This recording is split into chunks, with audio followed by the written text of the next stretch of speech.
This month, we are marking 40 years since the first HIV/AIDS cases were officially reported in this country. HIV was first identified in a handful of patients in California and has claimed the lives of about 700,000 Americans since 1981. About 1.2 million people in this country now live with HIV. Olympic gold medalist Greg Louganis helped bring the conversation around HIV into the mainstream when he came out as an HIV-positive gay man back in the 1990s. Greg joins us now to discuss. Greg Louganis, it's really good to see you again. It's great to see you. Welcome back. You know, when we first heard about AIDS way back in the day, there was so much ignorance and so much fear among many of us who just really didn't understand what it was. And I'm wondering what it was like for you when you were first diagnosed. Did you think that it was a death sentence for yourself? Well, yeah, when I was first tested, it was 6 months prior to the Olympic Games in Seoul in 1988. My thought was, if I was HIV positive, then I was going to do the honorable thing and go. I was training in Florida, and so I was going to go back to my home in California and lock myself in my house and wait to die. Because that's what we thought of HIV. It was a death sentence. And, you know, doctors were saying, get your affairs in order and all that. But the doctor that I was seeing in Florida, my cousin, he said that the healthiest thing for you is to continue training. And so then I focused all that energy into my training and preparing for the Olympics. And so that was a much more positive focus. So I think it ultimately saved my life. And luckily the perceptions have changed. Yeah, but I think, Greg, I think there's still a lot of misunderstanding about this virus. What's your feeling about that?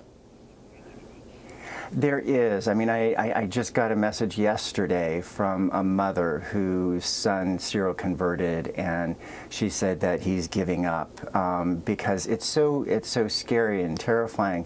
But if you're treated, then if you have undetectable viral load, then you can't transmit the virus. So there's a lot of education that still needs to happen. We need to continue talking about it. I think that HIV has kind of been put on the back burner because it seems manageable. And so, you know, so then it's not at the forefront. We don't have all of the, you know, the deaths that we had in the 80s and early 90s, and that people are surviving. And so, you know, just reaching out to that community and in lending support. There's so many support organizations out there who are, you know, resources that you can go to. So I think that's really, really important. Greg, it's Tony here. You've had such a tremendous career as an athlete and then also as an advocate, and it's been recently announced that there's going to be a biopic, a major feature film about your life. There's a lot in that life. Yeah. What stands out to you? I mean, what would you count? It's hard to itemize, but your major accomplishment.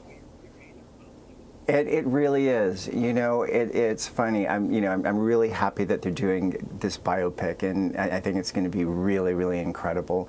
You know, the made-for-TV movie with Mario Lopez was wonderful, but I think we're going to take a look at some of the more adult topics of my life. That's quite a team. Yeah. Who should play Greg Louganis in this biopic? Have you cast it yet? I know we're working on it. You know, I haven't heard either. So I hope they're doing their ab work right now. Yeah, no send in kidding. your resumes. Yeah. They got a lot to live Body up to. beautiful, yeah, they do. Greg Louganis, thank you so much for joining us.